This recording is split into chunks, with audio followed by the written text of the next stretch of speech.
Tā, pieķerts man ir. Un kā es parasti pieķeru, pats pirmais punktiņš ir vissvarīgākais.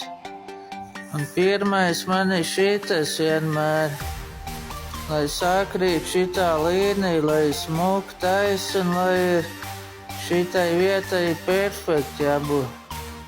Tad es sāku ar to, pieķeru šito, un otrais ir apakšā.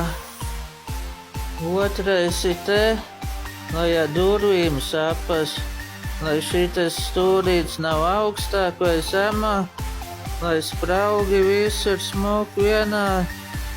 Un tad otrais punktīši ir šitas.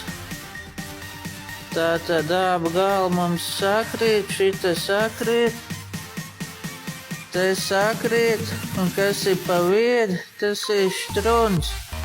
Galvenais ir te, lai bufers viss sapas, un te, lai viss ir normāli. Tad ir vēl tāds knīfīšs, piemēram, te man vajag uz āru pavilkt, bet no iekšpuses klāt nekā netiek. Tad es piemetinu šitādu drātīti klāt uz vienu punkti, pavelku ārā, pieķeru un viss kārtībā. Tur apmēram milimetrs ir pāri. Tas ir normas robežās. Teiksim, nav ieteicams tur kaut kā 2-3 centimetri viens virs otru, te nebūs labi.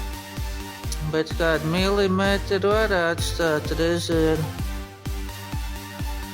Galvenais ir šita.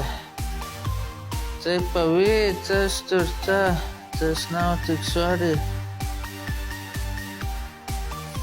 Jā, labi.